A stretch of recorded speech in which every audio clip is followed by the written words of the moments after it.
ఈ కేసులో కేటీఆర్ కు మరోసారి నోటీసులు రావడంతో రాజకీయ రగడ మొదలైంది. ఈ కేసులో మరోసారి ఏసీబీ నోటీసులు ఇవ్వడంపై బీఆర్ఎస్ ఫైర్ అవుతోంది.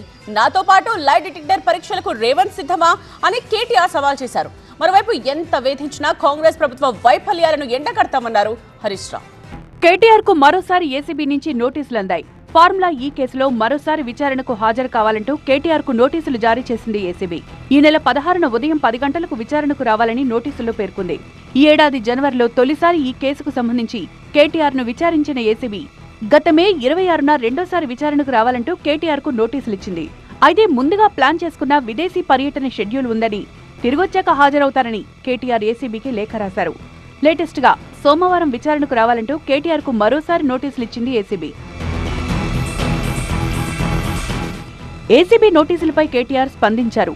ఫార్ములా ఈ కేసులో ఈ నెల 16న ఏసీబీ విచారణకు సహకరిస్తానన్నారు. బాధ్యతగల పౌరుడిగా విచారణకు హాజరవుతానన్నారు.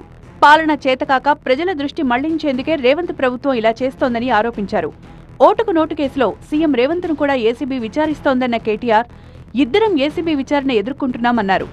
లై డిటెక్టర్ పరీక్షలకు తాను సిద్ధమని, రేవంత్ ఇందుకు సిద్ధమా అని సవాల్ విసిరారు. లై డిటెక్టర్ పరీక్షలు చూసి ఎవరు నేరస్తులో ప్రజలే నిర్ణయిస్తారన్నారు. అయితే కేటీఆర్ ను మరోసారి ఏసీబీ విచారణకు పిలవడంతో ఈసారి ఎలాంటి పరిణామాలు చోటు చేసుకుంటాయో అనే ఉత్కంఠ నెలకొంది. ఈ ఏడాది జనవరి 6న సుమారు 7 గంటల పాటు కేటీఆర్ ను ఏసీబీ విచారించింది. అదే నెల 16న ఇదే కేసుకు సంబంధించి ఈడీ విచారణకు కేటీఆర్ హాజరయ్యారు. ఇక ఈ కేసు విషయానికొస్తే, ఫార్ములా ఈ కార్ రేసు 2023 ఫిబ్రవరిలో హైదరాబాద్ లో జరిగింది. బీఆర్ఎస్ ప్రభుత్వ హయాంలో ఈ రేసు నిర్వహణ కోసం Hyderabad metropolitan development authority HMDA నుంచి సుమారు 45 కోట్ల రూపాయలు బ్రిటన్ కు చెందిన ఫార్ములా ఈ ఆపరేషన్స్ ఎఫ్ఈఓ కంపెనీకి బదిలీ చేశారు. ఆర్థిక అక్రమాలు జరిగాయన్న ఆరోపణలతో ఈ కేసు మొదలైంది. ఈ చెల్లింపులకు ఆర్థిక శాఖ కేబినెట్ అనుమతులు తీసుకోలేదని, నిబంధనలు ఉల్లంఘించారని ఆరోపణలొచ్చాయి. ఈ రేస్తో హెచ్ఎండిఏకు సంబంధం లేకపోయినా ఆ సంస్థ నిధులు ఉపయోగించారని, నిధుల మంజూరుకు ఆయన ఆదేశాలిచ్చారని ఏసీబీ ఆరోపిస్తోంది.